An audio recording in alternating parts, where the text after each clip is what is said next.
Üdvözlet mindenkinek! Ez a Surviving Mars Akadémia harmadik része, ahol lépésről lépésre tematikusan mutatom be napjaink legnépszerűbb kolóniaépítő, marsépítő játékát.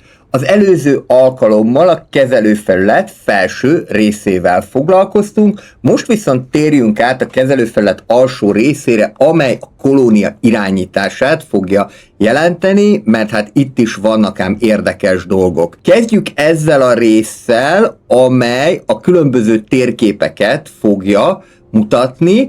Az egyes térképtípusokról és általánosságban véve a Mars felszínéről majd egy külön tartalmat fogok készíteni. Most egyelőre elégedjünk meg azzal, hogy 2+1 színtere van a játéknak. Az első a Mars felszíne, ezt itt láthatjuk, ki is tudunk belőle zoomolni, hogyha akarunk, és akkor látjuk nem az egész Mars bolygót, hanem azt a részt, amit választottunk a Mars felszínén belül, hiszen mi csak a Marsnak egy részét bitoroljuk, nem az egész bolygót. Legalábbis egyelőre, aztán lehet, hogy majd jön egy olyan kiegészítő is, ahol le lehet majd zúzni a többieket. A második szintér a föld alatti szinteret fogja jelenteni. Itt is gyakorlatilag azt lehet csinálni, mint a föld felett, tehát dómokat építhetünk, nyersanyagokat termelhetünk ki, de itt azért ezek korlátozottabb számban vannak jelen. Ezt az elevator segítségével tudjuk elérni, vagyis kell építenünk egy ilyen nagyméretű felvonót, hogy ide a föld alatti szintre le tudjunk jönni. A Surviving Marsban ez csak kiegészítővel érhető el, a Surviving Mars Relaunchban pedig már alapértelmezettként benne van a játékban. Itt lehet látni a föld alatti térképet és a föld alatti dómokat majd egzotikus ásványi anyagok segítségével tudjuk megalkotni. Bővebben erről majd akkor, hogyha a térképről beszélünk.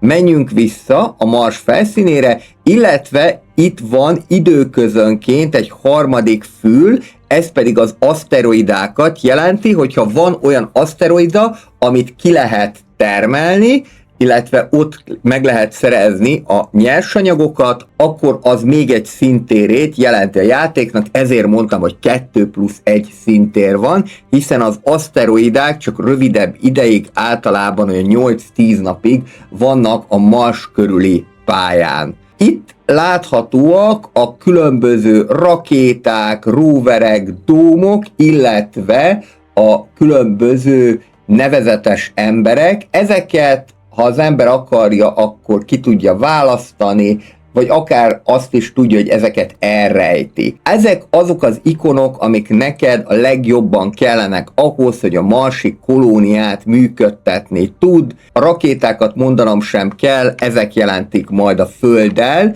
illetve a Mars egyéb részeivel való kapcsolatot, illetve itt találhatók a különböző roverek, csak nagyon röviden. Az Explorer rover az arra lesz jó, hogy a különböző anomáliákat feltárja. A Harvester az egy speciális rovernek számít, nagyon hasonlít a Transporterhez, a működése csak nagyobb kapacitással rendelkezik, ez itt a frakcióra nézve speciális rover.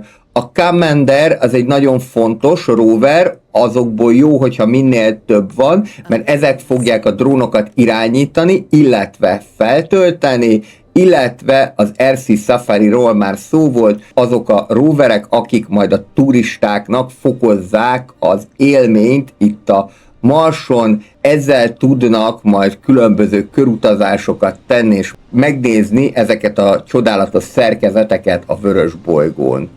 A transportról már volt szó, illetve itt találhatóak a különböző dómok. Ez azért fontos, mert akkor így rögtön látod, hogyha valami probléma van a dómoknál. Amit ilyen X-el jelöl a játék, az egyébként azt jelenti, hogy azt az épületet lezártam, de akár magát a dómot is le lehet zárni. Én itt ezt most azért zártam le, hogy ne fogyassza feleslegesen az áramot, az oxigént és a vizet, hanem az menjen be a tartalékba. illetve itt vannak a különböző celebritások, vagyis a híres emberek, őróluk majd a későbbiekben szintén lesz szó.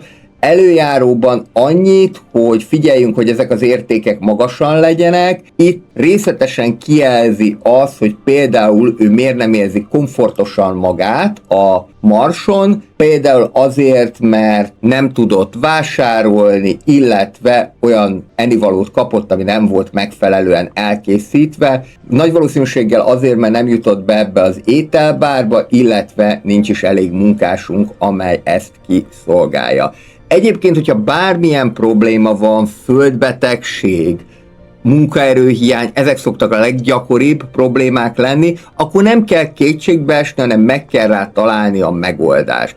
Ha földbetegek vannak, akkor hagyd menjenek, majd jönnek helyettük újak. Hogyha munkaerőhiány van, akkor célszerű lehet lezárni pár épületet, vagy akár azt mondani, hogy bizonyos áruknak a termelését, például mondjuk a ritka földfémeknek a termelését, akár időlegesen teljesen szüneteltetjük.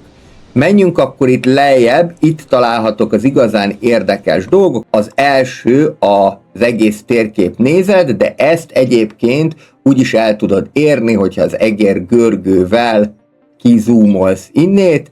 Itt ugye azt jelzi, hogy föl kéne fedezni újabb területeket, azért kell ezeket fölfedezni, hogy a különböző nyersanyagok láthatóak legyenek. A térképről pedig részletesen majd a következő részben fogok beszélni, mert az is egy külön történet.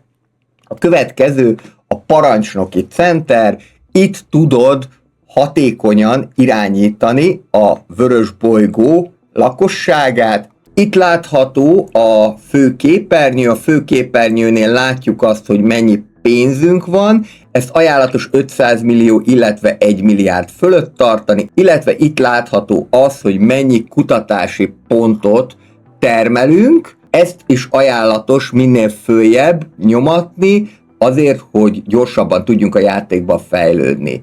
Itt látható a megtermelt energia, oxigén és víz. Itt az a fontos, ezt már az előző részben is mondtam, hogy ezek pozitívban legyenek, és minél nagyobb többletünk legyen. Itt láthatóak az épületek, 225 épületünk van, ebből 6 dóm, 43 energiatermelés, 14, ami a termelésért felelős. A grafikonokkal olyan nagyon nem kell foglalkozni, minimális pótlólagos információt hordoznak magukban. Itt láthatóak az épületek. Ez már azért érdekes, mert amely épületeket pirosan látsz, azokkal valamilyen probléma van. Vagy lezártad őket, vagy nincsen elég alkalmazott, vagy szüksége van valamilyen nyersanyagra, hogy működni tudjon. Itt akkor rá lehet kattintani dupla kattintással az adott épületre, de ezt itt is meg tudjuk tenni a figyelmeztetések között. Például most ez a kitermelő azért nem tud működni, mert megtelt itt a raktár, és ezért nem tudnak többet kiszállítani. Ennek egy nagyon egyszerű módja van, hogy ezt kezeljük, le kell rakni még egy ilyet, és akkor innentől kezdve a drónok ezt a problémát már meg is oldják. Tehát mindenre van megoldás, nem kell kétségbe esni, hogyha hibaüzenetet látsz. Azokkal az épületekkel nem kell foglalkozni, amiket lezártál, azokkal kell foglalkozni, amelyek esetlegesen nem működnek, de minek utána elég sok betonod van, ezért azzal sem biztos, hogy azonnal kell foglalkozni. Itt láthatóak a kolonisták, most erre kell nagyon figyelni, a comfortra. Lehet látni, hogy itt többnek is igen alacsony az értéke, ezek nagy eséllyel lesznek földbetegek. Egyébként 4 jellemzője van a kolonistáknak: az egészség, a lelki kondíció, ez nagyon fontos, mert hogyha ez nullára csökken, akkor öngyilkosok lesznek. Ez azért nem olyan gyakran történik meg, de volt már olyan, hogy egy meteorit eső következtében nem csak rengeteg dóm rongálódott meg, és nem csak rengetegen haltak meg az oxigén, illetve a vízhiány miatt, hanem még a maradék emberek közül is többen öngyilkosok lettek, mert nem bírták elviselni ezt a nyomást a Marson. Itt található a kényelem, Ezt az elején elég nehéz lesz boostolni, különböző parkokkal, játéktermekkel, illetve meg lehet nézni, hogy például mondjuk neki jót tenne egy VR szoba, de azt nagyon drága lenne nyersanyagok szempontjából megépíteni. Itt található a morál, ez a lelkesedésüket fogja mutatni, illetve az elégedettség, amely csak a turistákra vonatkozik. Most mivel jelen pillanatban nincsen turistánk, ezért ez nem érdekes. Itt találhatóak azok, akik képtelenek dolgozni, mondjuk azért, mert megsérültek, vagy azért, mert nincsen állásuk. Itt találhatóak a hajléktalan kolonisták, ezt igyekezzünk minél gyorsabban megoldani. Itt találhatóak a munkanélküliek. Általában a játékban sokkal inkább probléma szokott lenni a munkaerő hiány, mint a munkanélküliség, illetve itt találhatóak, hogyha vannak ilyenek a problematikus kolonisták. Most még mi 44-en vagyunk, egyelőre még ilyenünk nincsen. És akkor itt még ezeket is meg lehet nézegetni, de ezek is azt gondolom, hogy minimális információkat fognak jelenteni, tehát ezeket részletesebben nem fogom kifejteni, annyit csak, hogy címszavakban a közlekedés, a különböző vezetékeknek az állapota, illetve hogy mennyit fogyasztunk összesen, áramot, valamint mennyi a növekmény, a különböző csöveknek az állapota, mind az oxigén, mind pedig a víz csöveken keresztül fog jönni, a termelés, a fogyasztás, a tartalék, amit eltárolunk, ezeket tárolók építésével lehet növelni, illetve a változás, ez az, amire mondtam, hogy pozitívban legyenek. Valamint itt vannak az épületeknek a színei. Hogyha akarjuk, akkor egészen sok irányba tudjuk ezt változtatni, mondjuk egy ilyen Hearts of Iron-t lehet tolni, illetve át lehet nevezni a kolóniát. A kutatási felületről már volt szó, a kutatási pontokat minél gyorsabban érdemes gyűjteni, hogyha azt mondom, hogy nekem fontosabb az egyik kutatás, mint a másik, jelen esetben, hogyha fontosabb az automata raktároknak a megléte, mint az, hogy több embert legyen képes szállítani a rakéta, akkor egyszerűen meg tudom cserélni. Ezeket érdemes időközönként felülvizsgálni, és az aktuális igényeknek megfelelően igazítani. Körülbelül a 300-350. napra már minden innovációt ki fogsz fejleszteni. Rengeteg közül egyetlen egyet emelnék ki, ami nagyon-nagyon fontos azokban a térségekben, ahol meteoritokkal kell számolni, ez a lövőkés torony, vagyis a meteorvédelmi rendszer.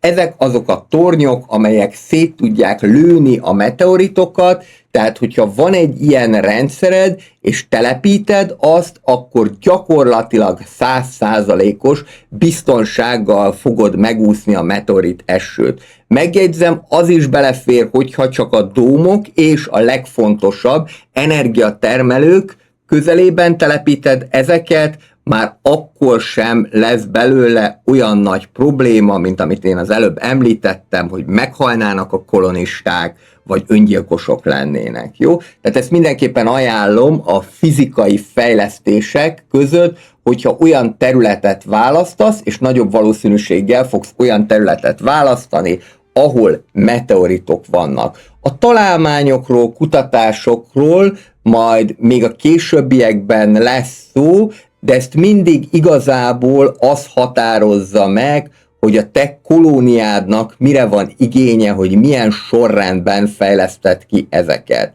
Következő az újratöltésnek a gombja. Az újratöltés gombja az azt jelenti, hogy a Földről lehet különböző rakétákat, illetve podokat hívni. 3 típusú rakéta van a teherszállító rakéta, itt ezeket meg tudod pakolni, általában én machine partsot szoktam venni, illetve elektronikát, valamint magokat, mert ezek azok, amelyek hiányozni szoktak. Ezekkel nagyobb mennyiségű árut lehet elhozni, beleférnek a különböző roverek, beleférnek a különböző prefabok, még olyan prefabok is vannak, amelyek kvázi mini gyárként működnek. Itt láthatóak a drónok, az Orbital Probe segíti gyorsabban felfedezni a Mars felszínét. Itt láthatóak a különböző prefabok, ami micro-G, ezeket az aszteroidákon kell majd használnod, és ezek fullosan automatán fognak működni, tehát ezt csak le kell tenni, és onnantól kezdve kitermelik az aszteroidának a felszínét. Jegyezzük meg, hogy ez kell is, hiszen összesen 8 vagy 10 napod, rosszabb esetben, ha később érsz oda, még kevesebb időd van, hogy nyersanyagokat tudják kinyerni abból az aszteroidából. Általános tanácsként még annyit tudnék mondani, azon kívül, hogy miket szoktam rendelni, hogy érdemes mindig fúrra megpakolni a rakétát, viszont, hogyha most például fúrra megpakolnám, tételezzük föl, hogy mondjuk mindent veszek, akkor az bizony igen komoly költséggel járna. Nem is tudnám mind kifizetni. Éppen ezért gyakrabban szoktam alkalmazni az úgynevezett podokat, a supply podokat, amelyek kisebb kapacitásúak, és még rá is kell fizetni $100 millió, viszont ezeknél kisebb mennyiséget tudok berendelni.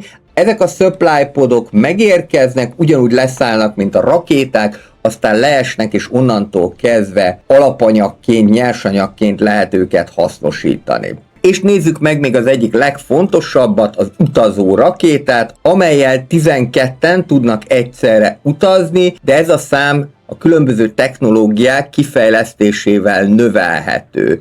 Itt vannak a különböző jelöltek, akik arra várnak, hogy a Marsra jöjjenek. Vannak közöttük turisták, illetve vannak közöttük olyanok, akik képzett emberek, illetve képzetlenek is. Általában én úgy szoktam, különösen a játék korai szakaszában, hogy minél több képzett ember jöjjön, tehát ezeket fogom kiválasztani, pontosan azért, mert ezek fogják a munkaerőt jelenteni.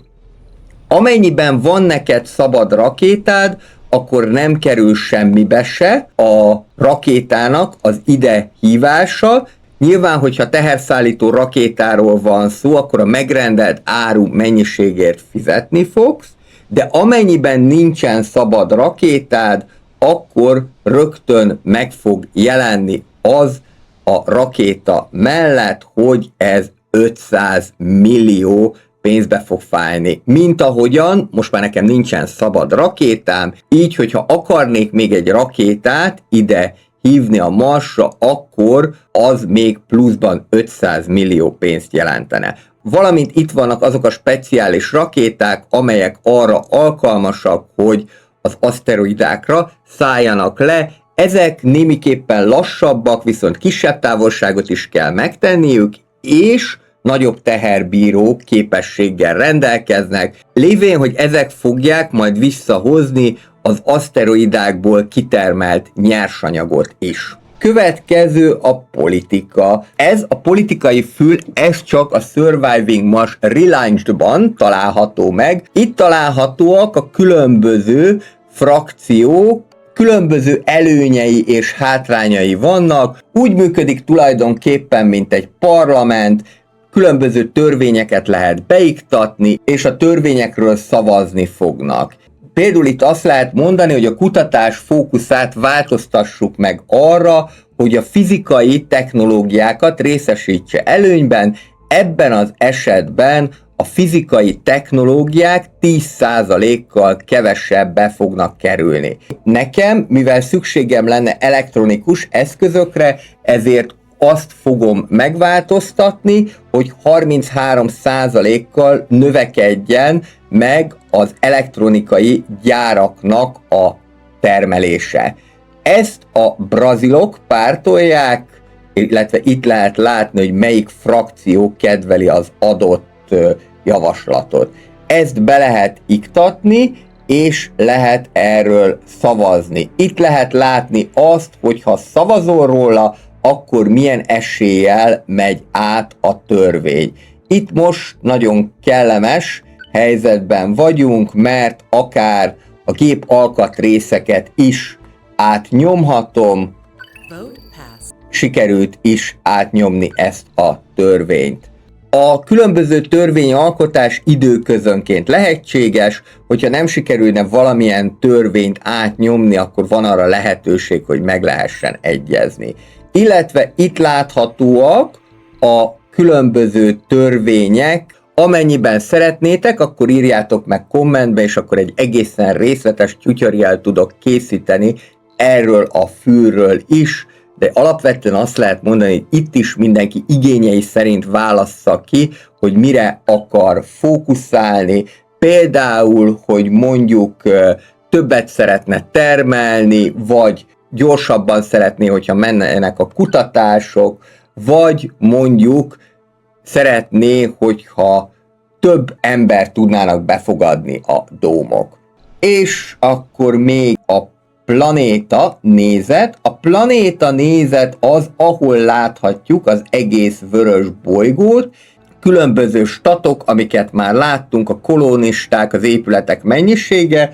Nagyon fontos, hogy itt lehet jól látni igazából összességében, hogy mennyi alapvető, illetve haladó erőforrással rendelkezünk, és ezt bármelyik másik kolóniánál is meg tudjuk nézni. Tehát például mondjuk a brazilok esetében látszik, hogy ők pénz szempontjából jól állnak, de műanyag szempontjából nagyon gyengén állnak, és üzemanyag szempontjából is. A 34 az a játéknak ezen a szintjén, a 150. 200. napon már nagyon gyengének számít, mert önmagában 30 üzemanyag kell egyetlen rakéta elküldéséhez. Ezen kívül pedig vannak a különböző szájtok, point of interestek, ezekről részletesebben majd beszélni fogunk a térképnek a kapcsán. És akkor ezen kívül vannak a különböző mérföldkövek. A mérföldkövek egyfajta versenyt jelentenek a Marsot kolonizáló frakciók között. Ezek azért jók, mert kutatási pontokkal járnak, méghozzá nem is kevéssel. Igyekezzetek szerintem minél előbb megszerezni ezeket a mérföldköveket, mert hogy így a kutatás is gyorsabban tud folyni. Például mondjuk nekem itt már nincs messze az sem, hogy az összes szektort megvizsgáljam, feltérképezzem, és akkor az 5000 kutatási ponttal fog majd járni.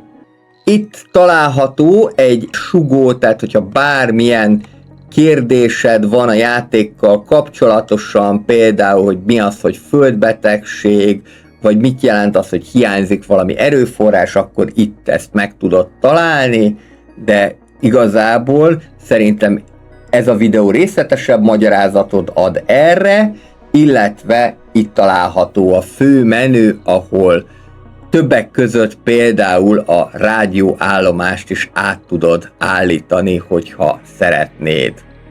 És egyébként szerintem ez a zene a City Skylines-ban is felhangzott, valami keresztpromót csinálhattak. Köszönöm szépen akkor, hogy megnézted ezt a videót, ez volt a Surviving Mars Akadémiának a 3. része, ahol részletesen beszéltem a játék kezelőfelületének alsó részéről, vagyis a kolónia irányításának legfontosabb eszközeiről, és egy dolgot még elfelejtettem, ez pedig a Mission Profile, ez akkor itt van még ráadásképpen, ezekkel még lehet különböző extra előnyöket szerezni, itt van már zölddel kipipálva, amit sikerült megszerezni, hogyha például sikerül 5 ilyen okos otthont létrehoznom, akkor rögtön 5 celebritást fogok kapni, úgyhogy akkor valószínűleg Kiszel Tünde, Anetka és Pumped Gabó, meg a többi ilyen celebritás egyszerre fog megérkezni a Marsra.